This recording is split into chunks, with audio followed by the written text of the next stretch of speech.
Bienvenidos una vez más a nuestro programa de voces y señales del tiempo del fin.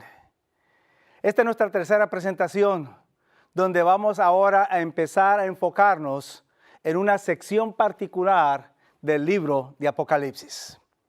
Hemos hablado acerca de la parte central de este libro y hemos entonces analizado algunos principios generales que nos pueden ayudar a entender su contenido. Ahora empecemos a aplicar esos principios para entender una porción que es bastante central dentro de este libro. Pero antes de hacerlo, invitemos una vez más la presencia de nuestro Dios. Querido Padre, gracias una vez más por darnos la oportunidad de poder reunirnos para estudiar tu santa palabra, poder conocer más acerca de ti y sobre todo, Padre Santo, entender tu mensaje para nuestros días. Te ruego de manera particular que tú nos dirijas en este estudio y que podamos, Padre Santo, aprender, pero a la misma vez practicar para que otros conozcan. En el nombre de Jesús te lo pedimos. Amén. Qué bien. En este día, una vez más, vamos a entrar de lleno en el libro de Apocalipsis, pero ahora vamos a ir en forma particular a la parte central del libro de Apocalipsis. Y esta parte central, ustedes se acordarán, mencioné, la componen 3 capítulos de este libro. Los capítulos son el 12, el 13 y el 14.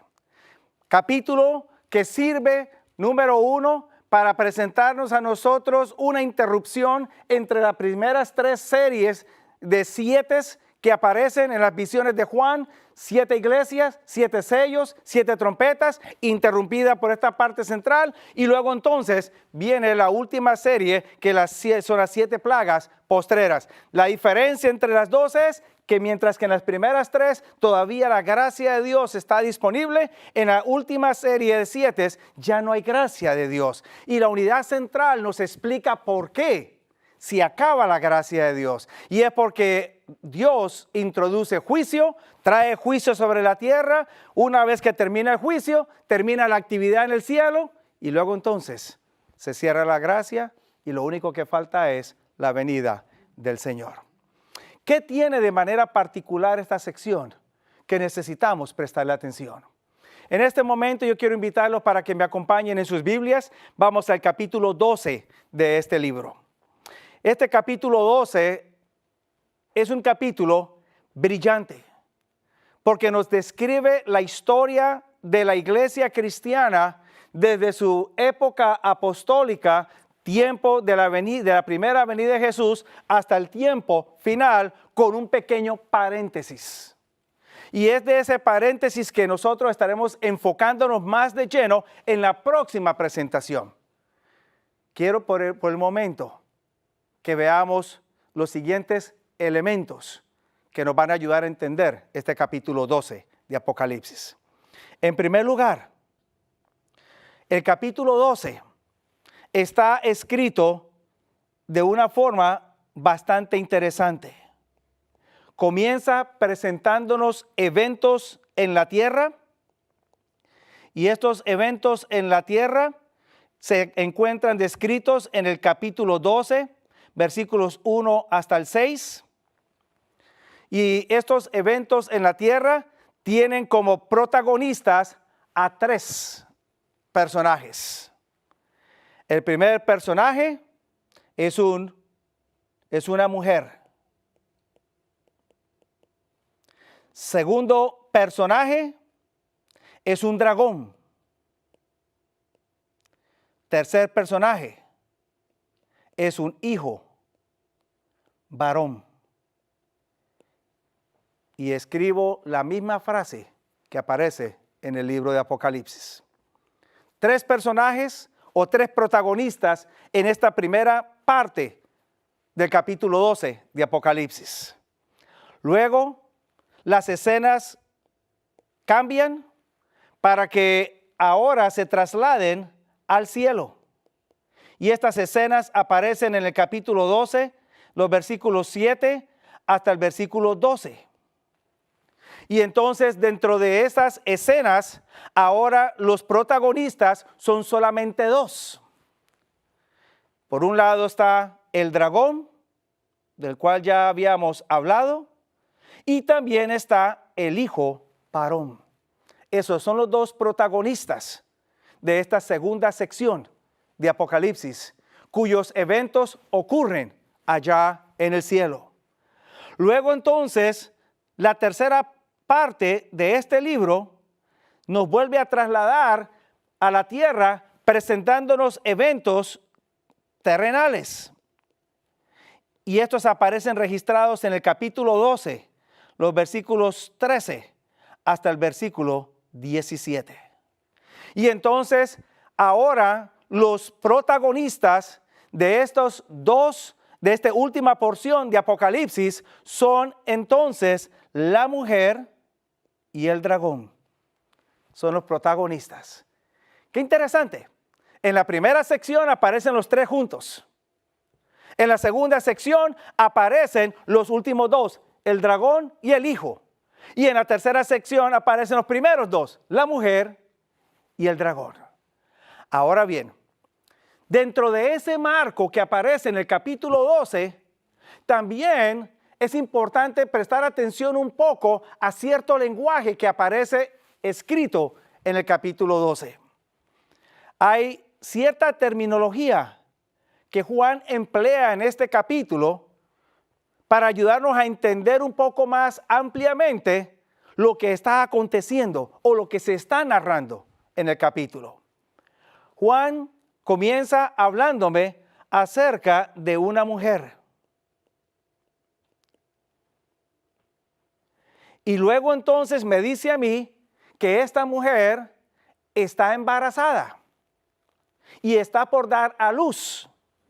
Y luego me dice a mí que lo que da a luz es un hijo varón. Da a luz un hijo varón. No perdamos por alto el uso de esa terminología. Luego me dice a mí que hay un dragón que está pendiente y está listo para devorar al hijo cuando nazca, pero a este dragón se lo describe de una manera particular. Se le llama serpiente antigua. Se le llama serpiente antigua.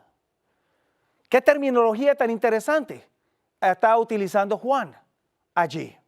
Y luego entonces sigue Juan escribiendo su libro y luego me menciona también que hacia el final, cuando el dragón finalmente no puede con el hijo varón y ahora quiere atacar a la mujer, resulta que su enfoque es la destrucción de la simiente de la mujer.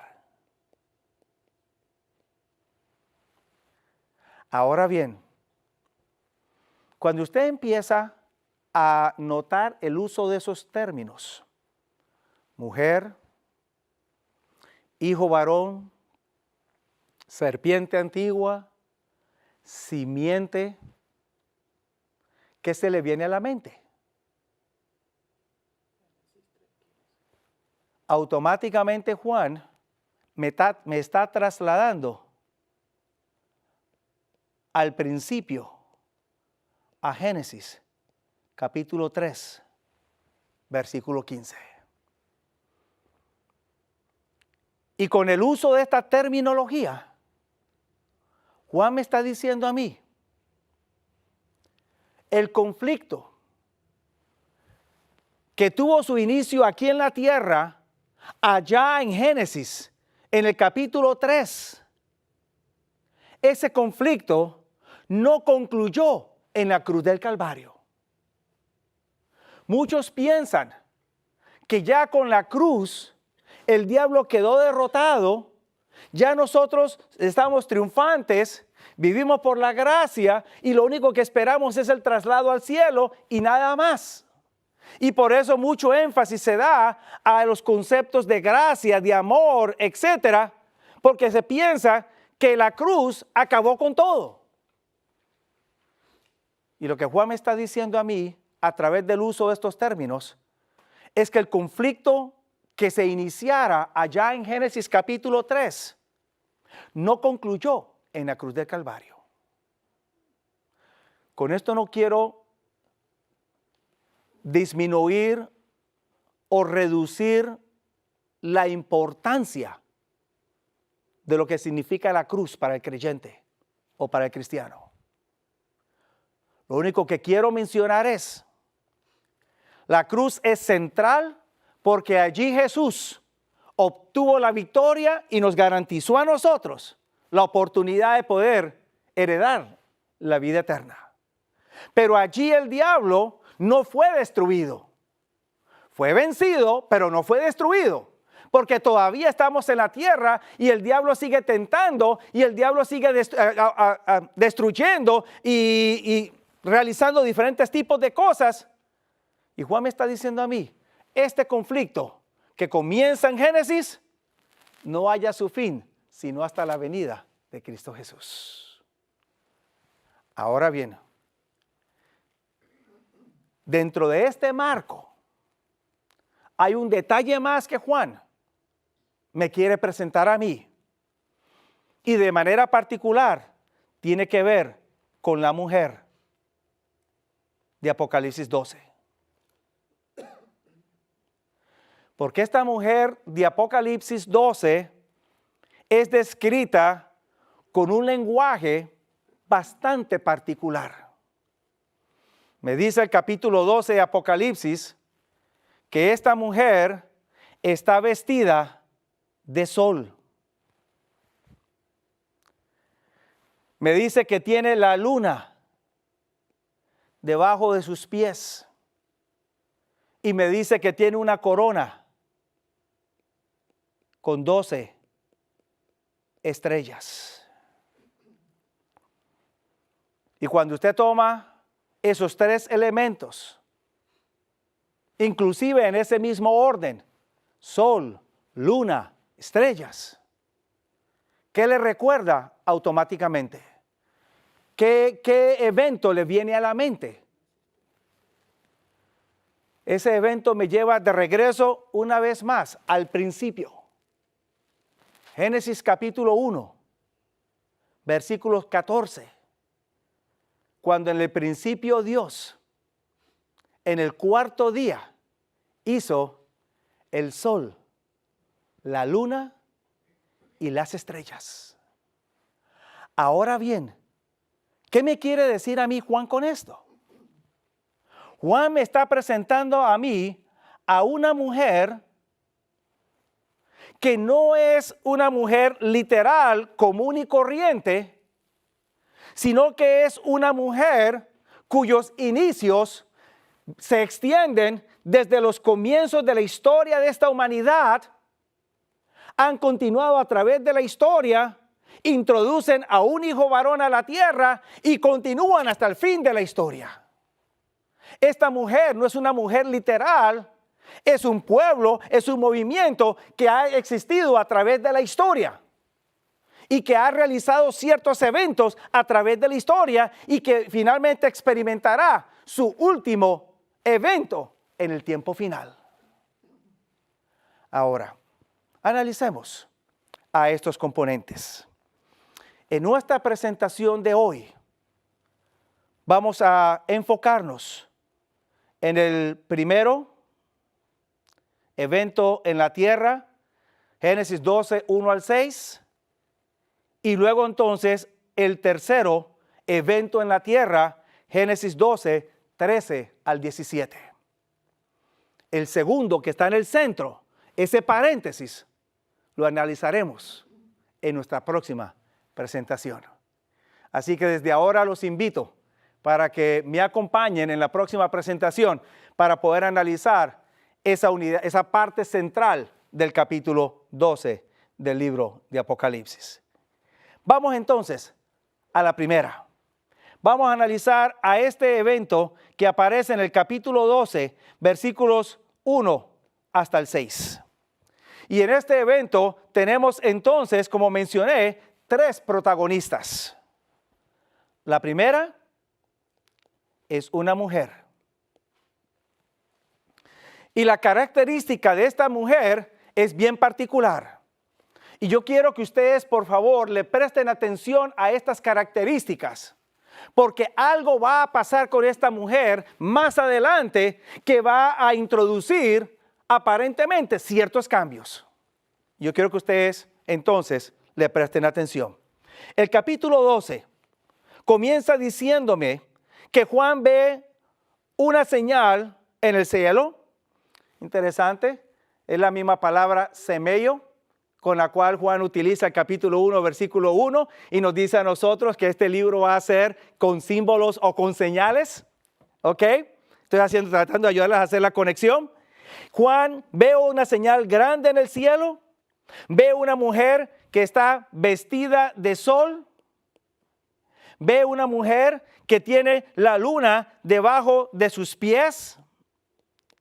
Y entonces, perdón, estoy escribiendo un poquito equivocado, tiene la luna. Y entonces me dice a mí que tiene sobre su cabeza una corona con 2 estrellas y está embarazada. Ahora bien, vamos rápidamente a tratar de entender algunos de estos elementos. Les voy a dar quizás algunas referencias para que ustedes las puedan también obtener. De pronto no las vamos a leer todas en honor al tiempo. Comencemos entendiendo el asunto de la vestidura de sol. Cuando hablamos de vestimenta, podemos referirnos, por ejemplo, allá a Apocalipsis, el capítulo 19, cuando Juan me presenta a mí al pueblo de Dios que está vestido con lino limpio, brillante, fino, y ese lino representa, o esa vestimenta representa la justicia de los santos. También si vamos al Antiguo Testamento, como les mencioné en la presentación anterior, el uso de vestimenta en el Antiguo Testamento también representa justicia o justificación, lo cual me indica a mí entonces que esta mujer está vestida de algo. ¿Pero de qué está vestida esta mujer? Y la palabra de Dios me dice a mí que allá en el libro de los Salmos, me dice la palabra del Señor que Dios se presenta como el sol de su pueblo. Así que este sol representa la justicia de Dios. Automáticamente me dice a mí que esta mujer no es cualquier tipo de mujer. Es una mujer que tiene la aprobación de Dios. O está vestida por Dios. La luna es un elemento importante porque la luna le provee a la mujer un sitio donde pararse. Le provee una estabilidad a esta mujer. A diferencia del sol, la luna no tiene luz propia, pero la luna refleja la luz del sol. Luego entonces, esta mujer que está vestida de la luz del sol, la justicia del Señor, está apoyada por un elemento que refleja esa misma luz. Y cuando vamos a la Escritura, y les presento a ustedes en la Escritura, y de pronto les voy a dar algunos pasajes bíblicos para que ustedes los tengan en sus mentes o los quieran anotar. Les mencioné el Salmo 84, versículo 11. Me habla a mí acerca de Dios como nuestro sol. Isaías 60, 19 y 20 me habla de Dios como nuestro sol. Hay otros pasajes más que también me muestran lo mismo cuando se trata de la luna. Vamos nosotros a notar que la luna tiene sus características, porque es entre el sol y la luna que ahora la mujer puede tener un sendero por donde andar. Y este mismo sendero es el que nos provee a cada uno de nosotros las sagradas escrituras. Y por eso usted lea ya en el Salmo 119, 105, lámpara es a mis pies tu palabra y lumbrera a mi camino. En otras palabras, los pies andan porque son iluminados. Tienen un soporte que les presenta su camino. El mismo Pedro, en su segunda carta, capítulo 1, versículo 19, me dice a mí que tenemos la revelación de Dios más segura, que trabaja como una antorcha que alumbra en un lugar oscuro hasta que el lucero de la mañana aparezca. Y también cuando usted lee el libro de Proverbios 6, versículo 23, encontramos un elemento parecido. Ahora, noten ustedes algo en cuanto a estos dos primeros, la luna y el sol. Cuando usted va a Génesis capítulo 1, versículo 14, usted va a encontrar que no solamente Dios hace el sol, la luna y las estrellas en el cuarto día de la semana, también usted va a encontrar que ese sol, esa luna y esas estrellas tienen un propósito específico. Y el propósito es para separar no solo el día de la noche, sino también para hacer distinción en cuanto a los días, en cuanto a las temporadas, los tiempos y aún las estaciones. Hacen una obra de separación o hacen una obra de distinción. Y cuando vemos que esta mujer está vestida de sol y tiene la luna debajo de sus pies, entendemos entonces que esta mujer también tiene un propósito específico. No solamente está vestida o recibe aprobación divina, tiene un propósito específico sobre la tierra a través de todas las épocas, y ese propósito específico es de proveer una distinción entre la luz y las tinieblas, entre lo correcto y lo correcto, entre el pueblo de Dios y lo que no es pueblo de Dios. Y por eso es que el diablo tiene problemas con esta mujer. Cuando vamos a la tercera característica, la mujer tiene una corona. Y esta corona tiene 12 estrellas. Pero hay algo particular en cuanto a esta corona. Porque en el idioma original en el que se escribió el libro de Apocalipsis y el Nuevo Testamento, hay dos términos que se emplean y que se traducen por corona. Uno es el término Estéfanos, de donde se deriva el nombre Esteban o Stephen en inglés. Y el otro es diadema, que en español prácticamente lo utilizamos así mismo como se pronuncia. Y hoy en día una diadema es algo que las damas colocan sobre sus cabellos o sobre sus cabezas para poder entonces manejar mejor o asegurar mejor sus cabellos o darle cierta forma a sus cabellos. ¿Cuál es la diferencia entre la corona Estéfanos y la corona diadema? Y la diferencia es sencilla.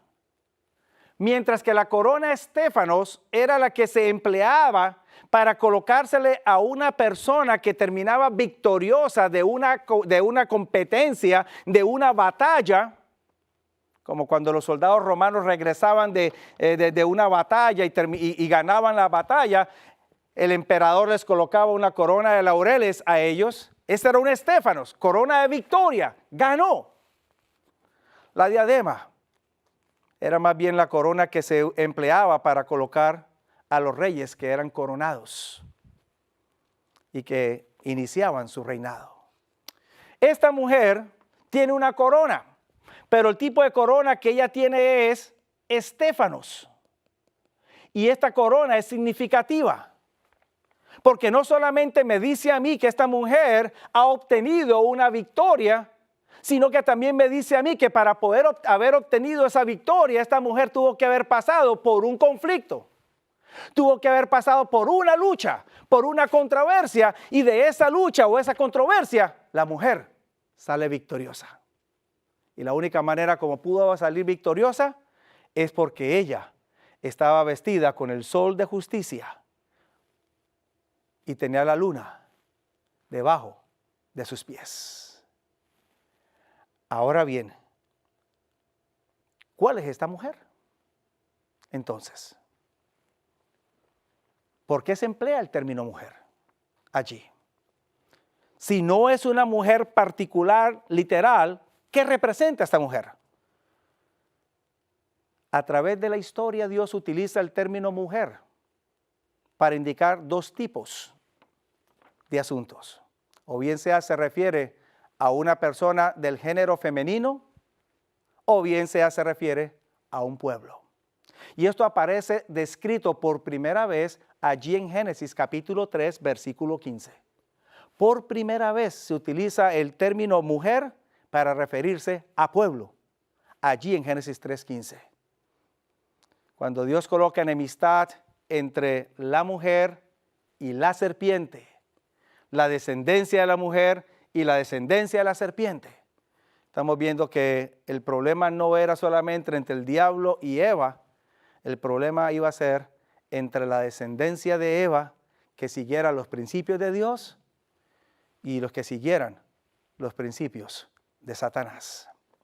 Así que entonces esta mujer representa el pueblo de Dios que a través de los tiempos se ha caracterizado por mantener la justicia del Señor y mantener la plataforma o el apoyo de la palabra de Dios.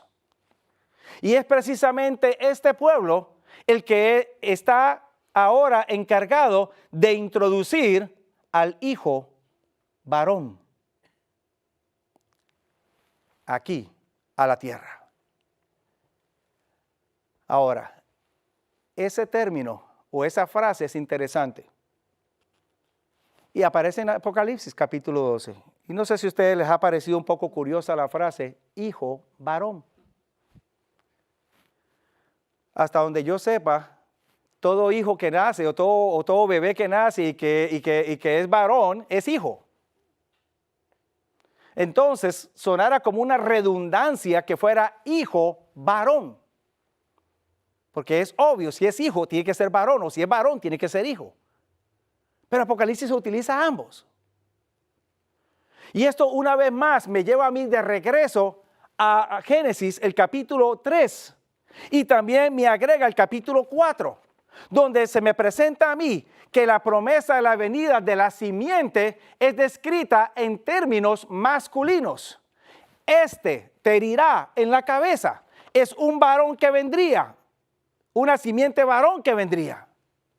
Y luego Eva, cuando concibe y da a luz a su primer hijo, le llama Caín, porque ella en su mente pensaba que este era el cumplimiento de la promesa que Dios les había hecho allá en Génesis 3:15. Adquirido es varón por Jehová, dijo Eva cuando nació Caín. Así que entonces esta mujer se encarga de introducir al Redentor del mundo aquí en la tierra, a Cristo Jesús. Es la iglesia del Señor a través del tiempo que introduce al Mesías al mundo. Pero esta mujer no puede introducir al Mesías al mundo sencillamente o en forma fácil, porque me dice a mí el capítulo 12 y el versículo 2 que esta mujer era atormentada para dar a luz. Y la pregunta que surge es, ¿atormentada por quién?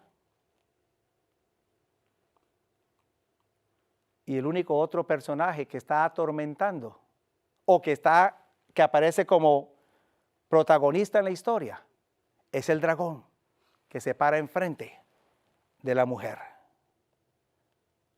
Así que me da a mí a entender entonces que el que atormenta es el dragón, porque aparentemente el hijo varón es un problema o una amenaza para el dragón, y el dragón no le conviene que nazca y trata de impedir que el Mesías llegue al mundo. Y cuando usted va al Antiguo Testamento y lee las historias del Antiguo Testamento, usted va a encontrar que vez tras vez el diablo trató de impedir que el Mesías llegara aquí a la tierra. Por ejemplo, cuando mezcló la descendencia de Set con la descendencia de Caín, y el resultado fue un diluvio. Hubo corrupción en la tierra y entonces Dios envió un diluvio. ¿Por qué él mezcló las dos generaciones o descendencias, la de Set y la de Caín? Para que se corrompieran y evitaran que el Mesías llegara al mundo. ¿Por qué Dios le dice a Josué que cuando entrara a conquistar la tierra prometida, matara viejos, mujeres, hombres y niños? No dejara a ninguno allí. Y algunos teólogos han tomado eso como que Dios es un Dios carnicero o un Dios destructivo. No entienden por qué Dios está dando ese mandato. Hasta cuando entonces usted empieza a leer que Josué e Israel desobedecen el mandato de Dios, permiten que naciones cananeas queden en la tierra, y el resultado más tarde, ¿cuál es? Hay mezcla de la simiente de Israel con la simiente de las otras naciones. ¿Y cuál es el resultado? Corrupción. Ahora, noten ustedes algo que yo quiero presentarles a ustedes. A través de esta corrupción, no es que el diablo ha logrado que el pueblo se paganice tanto hasta el punto que rechace a Dios. Lo que el diablo ha hecho simplemente es mezclar dos creencias, formar una tercera creencia para que el pueblo entonces no distinga entre la verdad y el error. Les doy un ejemplo. Cuando usted va al tiempo de Elías, usted se va a encontrar que en el tiempo de Elías, el pueblo de Dios estaba en su etapa más baja espiritualmente. Se había logrado un sincretismo de dos fes o dos creencias. Por un lado estaba la creencia en Jehová, y por otro lado estaba la creencia en Baal. El diablo no sabe más por viejo que por diablo. El diablo no iba a llevar a Israel a rechazar completamente a Dios, pero el diablo le iba a mezclar las dos. Ahora, ¿cómo las mezcló? De la siguiente manera. La fe en Jehová pedía sangre y pedía sacrificio. La fe en Baal pedía sangre y también pedía sacrificio. Por eso es que usted ve que en el Antiguo Testamento habían sacrificios humanos. Y usted ve que los profetas de Baal se cortaban el cuerpo para sacar sangre. Entonces, un israelita en el tiempo de Elías veía: Jehová pide sangre, pide sacrificio; Baal pide sangre, pide sacrificio. ¿Cuál es el problema? ¿Qué hay de malo con seguir la postura de Baal o seguir la postura de Jehová? No hay ningún problema, porque veían similitudes. Ahora, ¿cuál fue la diferencia? ¿O dónde radicaba la diferencia? La diferencia radicaba era en la fuente de la sangre y el sacrificio. Mientras que la fuente de la sangre y el sacrificio por parte de la fe de Jehová era el mismo Dios. Dios era el que vendría a morir y derramar su sangre. La fuente de la sangre y sacrificio en la fe de Baal era el mismo ser humano.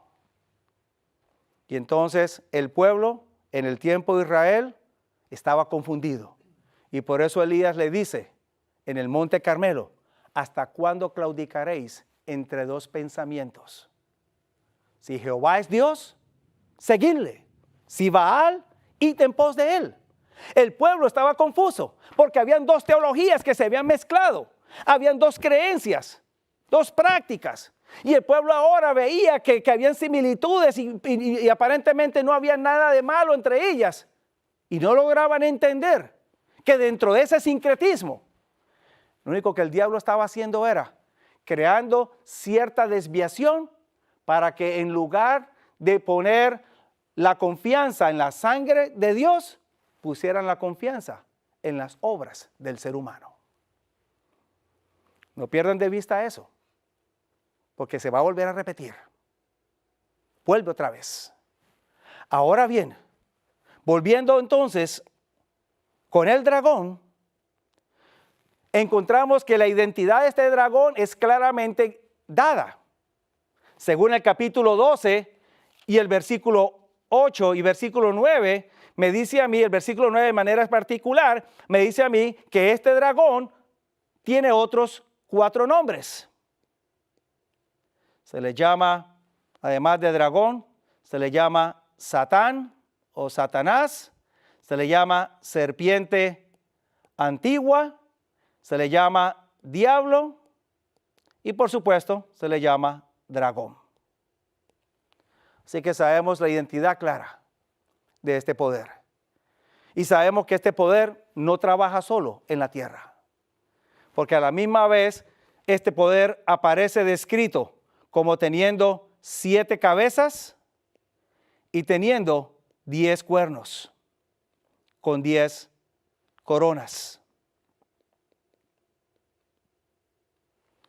Ahora bien, entendamos esas cabezas, entendamos esos cuernos y entendamos esas coronas.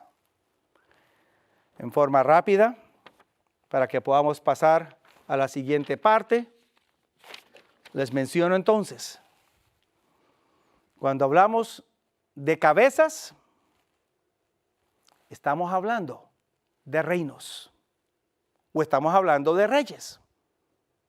Y Juan nos ayuda a entender eso. No tenemos que ir muy lejos. En el capítulo 19 de su libro, capítulo 17 de su libro, o libro de Apocalipsis, hacia el final del capítulo 17, me está hablando a mí que estas coronas representan reyes, estas cabezas representan reyes. Hacia el final del capítulo 17 me aparecen estas cabezas. Y luego entonces, a partir del versículo 16, me dice a mí que estos cuernos representan reyes. O sea que el diablo trabaja a través de reinos y el diablo trabaja a través de reyes. Interesante el uso de los números, porque me presenta una plenitud de cómo el diablo ha utilizado a los líderes del mundo a través de todas las épocas para tratar de destruir a su pueblo. No solamente utilizó reyes paganos como Nabucodonosor, Ciro, el rey de Egipto, etcétera, también utilizó a los mismos reyes de Israel. Acab fue uno de ellos, etcétera. Así que él utiliza los líderes mundiales. Pero estos cuernos también tienen coronas. Al igual que la mujer tiene corona, este dragón también tiene coronas. Pero lo interesante es que las coronas que tiene este dragón ya no son estéfanos, no son coronas de victoria. Ahora son diademas, coronas de realeza. Lo cual me indica a mí, o me confirma, que la obra del diablo es a través de estos reyes terrenales. Bien, la descripción del panorama de esta gran controversia desde los mismos inicios a través de la historia y que terminará en el fin del tiempo. Pero entonces ahora, después de que me describen a esta mujer y a este dragón, todavía queda un tercer personaje. Y ese tercer protagonista es el hijo varón que ha de nacer. Y en esta primera parte del capítulo 12 solamente se me describe que la mujer da a luz al hijo varón, versículo 5, pero este hijo varón es arrebatado y es llevado para el cielo. No se dice mucho en ese momento. Ese hijo varón aparece más ampliado. Es en la segunda parte del capítulo 12, allá en los versículos 7 hasta el versículo 12. Y de ese hijo varón vamos a hablar en nuestra próxima presentación, nuestro próximo tema. Espero que me acompañen una vez más. Por el momento, dejando ese paréntesis del hijo varón por el momento, yo quiero ahora invitarlos para que me acompañen a la tercera parte o a la tercera sección del capítulo 12. Porque vamos a encontrar en esa tercera sección que ahora el diablo, no pudiendo destruir al hijo varón, ahora entonces se lanza contra la mujer. Noten ustedes la manera como trabaja el diablo. En esta primera parte, cuando la mujer está embarazada, el texto bíblico me dice en el versículo 2 o 3 que este dragón bermejo se para delante de la mujer, pero no la ataca. Espera para destruir al hijo varón. Pareciera que el verdadero enemigo o el principal enemigo no es la mujer, sino que es el hijo varón. Pero cuando no puede destruir al hijo varón, porque el hijo varón es arrebatado para el Padre hacia el cielo, entonces ahora sí quiere ir a destruir a la mujer. Y ahí es donde viene la tercera parte. Y quiero compartir con ustedes esa tercera parte. Acompáñenme. Capítulo 12 de Apocalipsis. Y vamos a leer los versículos 13 o brevemente analizar los versículos 13 al 17. Porque ahora entonces lo que no hizo en la primera parte, la va a tratar de hacer en la segunda parte. El capítulo 12 termina su primera parte en el versículo 6 diciéndome que después de que el hijo varón es arrebatado para Dios y su trono, la mujer huye hacia el desierto, donde tiene un lugar preparado de parte de Dios para que allí la alimente por 1260 días. Y pareciera como que termina allí todo. Cuando venimos al versículo 13, ahora entonces me va a explicar qué es lo que sucede durante esos 1260 días con la mujer. ¿Cuál es el intento del diablo contra la mujer? El versículo 13 me dice a mí que cuando el diablo o el dragón vio que fue arrojado a la tierra, persiguió a la mujer, la que había dado a luz al varón. Y entonces a la mujer se le dieron alas de grande águila para volar hacia el desierto, al lugar que Dios tiene preparado allí. Y entonces, ¿qué hace el diablo? En primer lugar, el diablo envía ríos o aguas para ahogar a la mujer. para tratar de destruir a la mujer. ¿Por qué quiere destruirla? ¿Y por qué utiliza el instrumento del agua o del río para destruirla? Es interesante que en la tercera parte de Apocalipsis 12, se menciona que ahora es la serpiente la que está realizando esa labor. Estos ríos y estas aguas, ¿qué representan? Una vez más, basado en el ejemplo o ilustración que utilizamos la vez anterior, en la presentación anterior,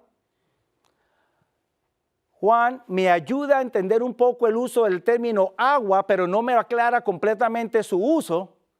Allá en el capítulo 17, versículo 15, Juan me dice que aguas pueden representar gentes, muchedumbres, lenguas. Pero una vez más surge en mi mente la pregunta, ¿será que dentro de esas gentes, esas muchedumbres, estoy incluido o no estoy incluido? Porque parece muy genérico el uso del término. Tengo que seguir indagando un poco más en la Biblia. Y ahí es cuando tengo que regresar al Antiguo Testamento. Y en el Antiguo Testamento ahora se me presentan dos pasajes claves para entender el uso del agua. El primero, lo mencioné, aparece en Isaías capítulo 57, donde se me dice a mí en los versículos 20 y 21 que estas aguas representan gentes, pero no son gentes comunes y corrientes, son impíos, injustos. Y cuando usted utiliza o lee el uso del término injusto o impío en el libro de Isaías, estos no son paganos, estos son individuos que creen en Dios, pero no hacen conforme a los principios de Dios. Así que ya empezamos a hacer diferencia entre gentes en forma general e injustos en forma específica. Pero luego Isaías da un paso más allá. Y allá en el capítulo 8 de su libro, me habla a mí o me presenta a mí que estas aguas que son injustos o son impíos representan ejércitos que son enviados para destruir al pueblo de Dios. O sea, son individuos que están dispuestos a pelear por defender los principios del sistema que representan. Así que cuando volvemos otra vez a Apocalipsis capítulo 12 y vemos que la serpiente o el diablo está enviando ríos, está enviando aguas contra la mujer, nos está presentando entonces cómo el diablo a través de los 1260 días o 1260 años, el diablo entonces persiguió a la iglesia cristiana y trató de destruirla cuando antes había tratado solamente de destruir a Jesús o derrotar a Jesús. Obviamente él sabía que derrotando a Jesús acababa también con el pueblo de Jesús. Al no poder con Jesús, al menos quiere vengarse en la persona de los seguidores de Jesús. Pero me dice la palabra del Señor que el Señor interviene. Y en el versículo 16, la tierra ayuda a la mujer, abre su boca, bebe las aguas del río que fueron enviadas. ¿Y qué representa eso? ¿Cuál es la tierra? Que bebe, que abre la boca. Juan personifica la tierra y la describe como si fuera una persona. ¿Qué tengo que hacer yo para entender esto? Una vez más el principio que aprendimos la vez anterior, tomar los términos, las frases, ir al Antiguo Testamento y buscarlas, encontrarlas. En donde aparece en la Biblia que la tierra tiene boca, la abre y traga líquido. Bueno, en realidad hay dos veces en el Antiguo Testamento donde se menciona que la tierra tiene boca y abre. Uno es allá en el libro de los Números, en el caso de la rebelión de Datán, y Corá y sus otros asociados, cuando Moisés está orando y la tierra abre su boca y traga a los rebeldes. Aparece el fenómeno de la tierra que tiene boca, pero no traga líquido, traga es gente. Así que no se estaría aplicando tanto a lo que Juan está ilustrando aquí en el libro de Apocalipsis. Tenemos que seguir buscando. Y la única otra ocasión donde usted encuentra que la tierra tiene boca y la abre y traga líquido, aparece en Génesis capítulo 4. Versículos 8 y 9.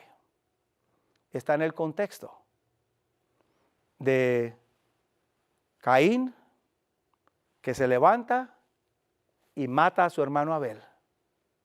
Y luego Dios le pregunta a Caín, ¿dónde está tu hermano? La respuesta es obvia. Dios sabía dónde estaba su hermano. Dios sabía lo que había pasado. Sin embargo, Dios le pregunta a Caín para darle la oportunidad a él de que reconozca, confiese y se arrepienta. Sin embargo, la respuesta de Caín es, ¿soy acaso guarda de mi hermano? Y entonces Dios en ese momento le dice a Caín, yo sé dónde está tu hermano. La sangre de tu hermano clama a mí desde la tierra. Estoy parafraseando Génesis capítulo 4, versículos 8 y 9. Y luego entonces el Señor le dice a Caín, maldita la tierra de ti, que abrió su boca para tragar la sangre de tu hermano Abel. La tierra tiene boca y traga líquido, pero está conectada a la tierra con la sangre de un justo. Ese mismo o esa idea similar reaparece otra vez allá con Jesús en Mateo, en el capítulo 23, cuando le dice a los fariseos dentro de los ayes que sobre ellos vendrán todos los pecados que se cometieron y todos los asesinatos que se cometieron desde el principio hasta la muerte de Zacarías, cuya sangre fue derramada sobre la tierra y murió entre el altar y el templo. Y cuando usted va a Hebreos, en el capítulo 10, se describe la muerte de Jesús, cuya sangre también es derramada sobre la tierra. Lo cual le empieza a usted a conectar a la tierra con pueblo justo. La tierra con pueblo que refleja la justicia de Dios o que está tratando de reflejar la justicia de Dios. Así que esta tierra no es un enemigo en el capítulo 12. Esta tierra es alguien que reflejando principios de Dios ayuda, protege a la iglesia. Pero desafortunadamente algo pasa con la tierra. Y en el capítulo 13 usted va a encontrar que ahora la tierra ya no es amiga del pueblo de Dios. Ahora la tierra es enemiga del pueblo de Dios, porque de la tierra surge una segunda bestia. Y esa segunda bestia eventualmente también ataca al pueblo de Dios. Así que la tierra que antes ayuda en el capítulo 12, ahora se levanta contra el pueblo de Dios. Y quiero de manera particular en los minutos que me quedan enfocar su atención en el último versículo del capítulo 12, el versículo 17. Porque este versículo me va a ayudar a entender un poco más ampliamente la condición del pueblo de Dios en estos tiempos finales. Porque ahora Juan en un solo versículo, el 17, me va a mí a proyectar hacia el tiempo final. Allá me dice el verso 17, y el dragón fue airado sobre la mujer o contra la mujer, y se fue a hacer guerra o a batallar con los otros de la simiente de ella, los que están guardando los mandamientos de Dios y están sosteniendo o teniendo el testimonio de Jesús. Ahora, yo quiero que ustedes noten algo. Hay un pequeño fenómeno que aparece aquí. En la primera parte de Apocalipsis, versículos 1 al 6, el diablo o el dragón no ataca a la mujer, la atormenta, pero el verdadero objetivo es destruir al hijo que ella traía en su vientre. En la tercera parte de Apocalipsis, versículos 13 al 16, ahora el diablo directamente ataca a la mujer y la quiere destruir, pero no puede. Cuando vamos al versículo 17, vamos a encontrar que una vez más el diablo no ataca a la mujer. ¿Qué ha pasado? Leamos el versículo una vez más. Y el dragón se fue airado sobre la mujer o contra la mujer. Se airó contra ella. Pero ¿contra quién fue la batalla? ¿Contra quién fue la guerra? Versículo 17 me dice a mí que la batalla no es contra la mujer, sino ¿contra quién? Contra los otros. La simiente o la descendencia de la mujer. ¿Cuál problema hay? ¿Cuál es el problema que existe? Que ahora el diablo no se preocupa por la mujer, pero se preocupa por la descendencia de la mujer. Y la característica de la descendencia de la mujer o la simiente de la mujer es que estos guardan los mandamientos de Dios y tienen el testimonio de Jesús. Aparentemente la mujer no tiene esas dos características, la simiente sí las tiene. Aparentemente ha habido un cambio entre la mujer inicial y la mujer que aparece en el versículo 17. La mujer inicial representaba una amenaza, la mujer al final del tiempo ya no representa una amenaza, no la persigue más. Ahora la persecución o el ataque es contra los que guardan los mandamientos de Dios y tienen el testimonio de Jesús. Dos razones. En primer lugar, la mujer en el tiempo final ha experimentado cambios y ya no guarda los mandamientos de Dios. La mujer representa ese grupo que cree que los mandamientos fueron clavados en la cruz, no hay que observarlos más. Y esa mujer reaparece en el capítulo 17 de Apocalipsis, descrita como una grande ramera.